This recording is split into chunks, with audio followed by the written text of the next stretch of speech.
Welcome everybody. This is Dr. Anupita Gandhi Bhatt. Today I am going to talk about toric IOLs, Indian or imported. Dr. Anupita Gandhi Bhatt is a practicing refractive cataract surgeon and medical retina specialist at HP Desai Eye Hospital, Pune. She has more than 10 years of experience in this field. So here we go ahead. I would like to first elaborate on importance of toric IOL insertion. So today we see most of the cataract patients which we operate cataract on, more than 40% of them have more than one diopter of corneal astigmatism. Hence, there is resultant post-op blur, which requires glasses post-op. Cataract surgery is now more of a refractive surgery with expectation of spectacle independence. Toric IOL implantation is now a standard of care for astigmatic patients. With availability of wide range of toric IOLs, the question arises between the selection of Indian ones versus the imported ones. The Indian ones being priced around 10 to 15K lower than the imported ones. The question arises, Indian or imported? What's the deciding factor? The deciding factor is consistency of results versus affordability. We performed a medical audit and we analyzed the data for efficacy, consistency, reproducibility of the uncorrected vision, and post-op residual astigmatism. We went ahead with following objectives. We compared the post-operative residual cylinder after implantation of various toric IOLs, and we also compared the post-operative rotational stability of various IOLs on day 1, first week, and 6 weeks post-op.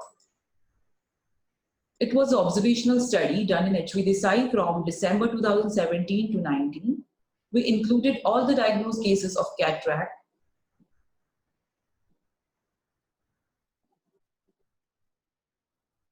with more than 1.5 diopter with the rule astigmatism and 0.75 diopters of against the rule astigmatism. Here we considered the total astigmatism, as in the anterior corneal astigmatism and the posterior corneal astigmatism. We excluded all the patients with ocular trauma or surgery, corneal and other ocular diseases, and contact lens wearers 2 weeks before the corneal measurements. We measured the IOL spherical power with IOL Master 700, which takes into consideration total corneal astigmatism. We used Barrett Universal IOL calculating formula. For toric calculation, we used a web-based toric IOL calculator program. Axis determination and marking was not required in this study because we used Varion guided implantation. Varion was used pre-op as well as intra-op for axis location. Varion captures live images, eye tracking, and image injection for overlay. We assess the toric IOL position on day 1, first week, and 6 weeks post-op after completely pharmacologically dilating the pupil. And we considered the refractive outcome after 6 weeks post-op. We also took into consideration surgically induced astigmatism was taken of around 5 diopter. The total patients we audited were 79. 85% opted for Indian toric and 15% opted for the imported toric. This is the main point why we started this study, because most of the population go ahead with a lesser priced IOL than a higher priced IOL. Hence, we thought that it is important for us to know the reproducibility and the results of the Indian toric. We compared the most frequently used toric IOLs available in the market, the modified L-loop haptic, which is imported one, and the Indian ones being C-loop and the plate haptic. We also compared the characteristics because we got different results. The only difference which we saw here was the haptic configuration, which, as I told earlier, the imported had L-type haptic and the Indians had C-type haptic and plate haptic. Another difference, what is there here, is the overall length of the lens, which is 13 mm in imported toric, while 12.85 mm in C-loop haptic Indian toric, and around 11 to 10.35 mm in the imported haptic, imported IOL. So we observe the observation, the most significant observations I have come forward with, I have not taken with the other observations. The observation is the maximum rotation which we see was seen on the day first, and no rotation is seen after first week post-op. Imported IOLs, we saw that 80% had less than 5 degrees of rotation with nil post-op astigmatism, which is quite significant number. 20% had around 5 to 10 degrees of rotation with resultant around 0.5 degrees of post-op astigmatism. And there were nil patients of more than 15 degrees of rotation. So the rotational stability of the imported IOL was very good.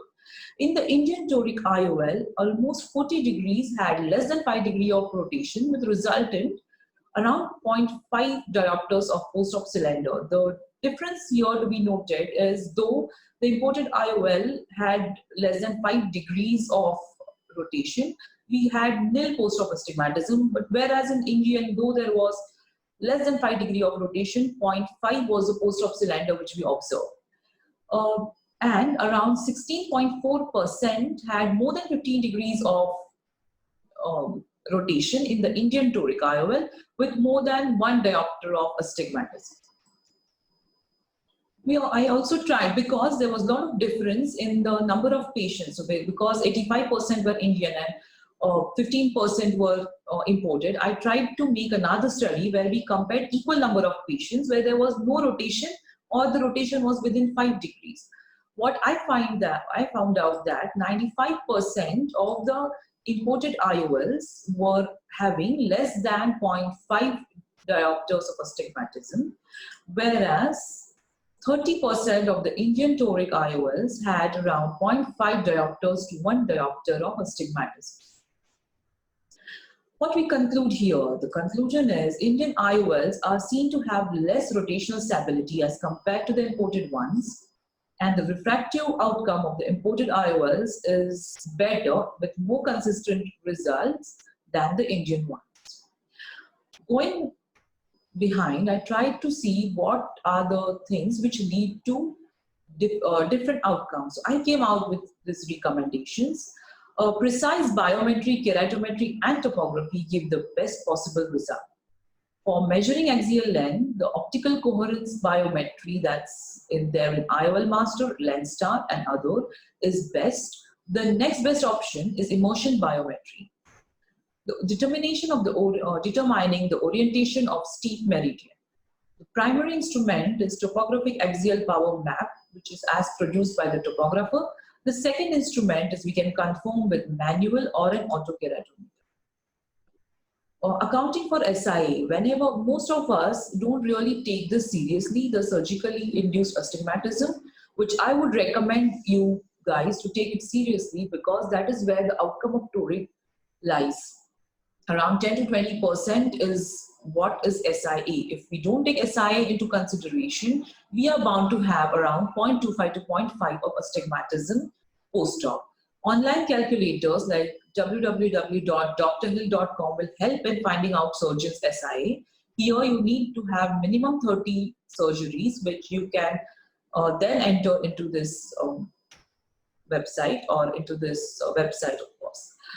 If one is unaware of his or her own SIA, we can use these guidelines. For 0.5 diopters for incisions smaller than 2.5 mm and around 2.7 mm incision, we can go for 0.75 diopters of astigmatism.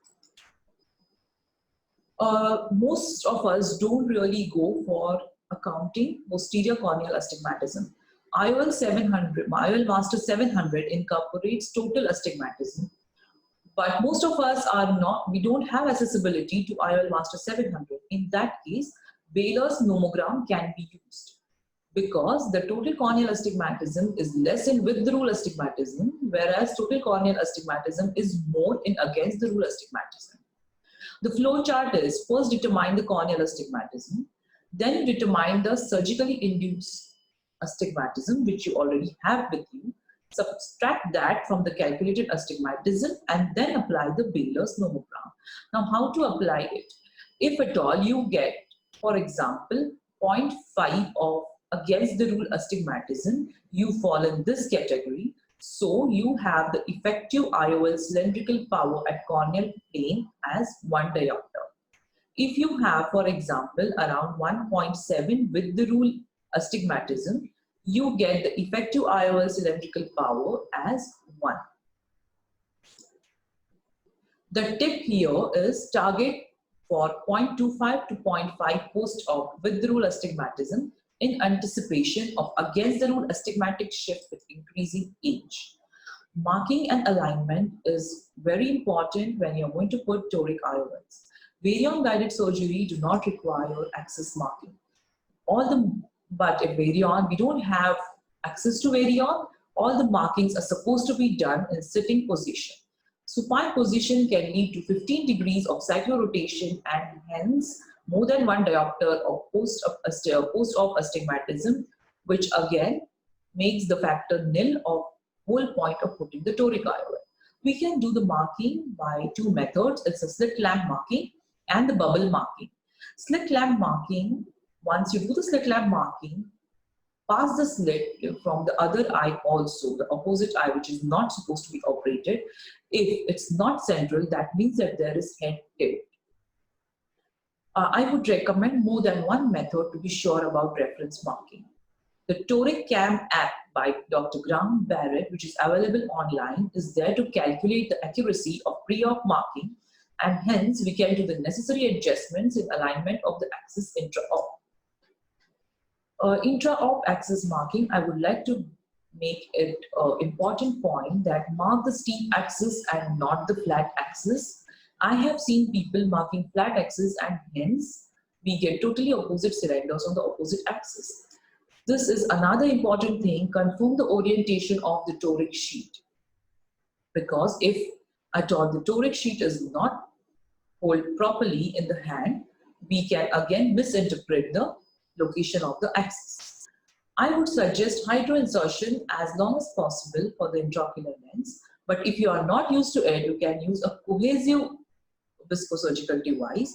I would with complete removal of the viscosurgical device after inserting the IOL and putting it in the proper axis. Major rotation is observed within 1 hour after the surgery, hence it is best to ask the patient to be in the supine position for around an hour immediately. So here are the important pearls we come out after the study. Discontinue soft contact lens 2 weeks prior and hard contact lens 3 to 4 weeks prior to measurement. Dry eye management is must before taking the IOL power calculations into consideration. Biometry should be done in an undilated pupil. Many of us want to go in the flow, so we do the IOL calculation once the patient is dilated after we are done with the slit lamp examination. But this can give rise to 0.5 to 1 diopter of different readings. I would also ask you all to check about the alignment of head on the chin rest and the headrest because that would lead to another torsion. Intra-op, the CCC should not be more than 4.5 to 5 mm. And the final tip here is once the IOL is aligned, gently press the IOL to the posterior capsule to ensure proper IOL capsular interaction and hence minimize the rotation. Thank you.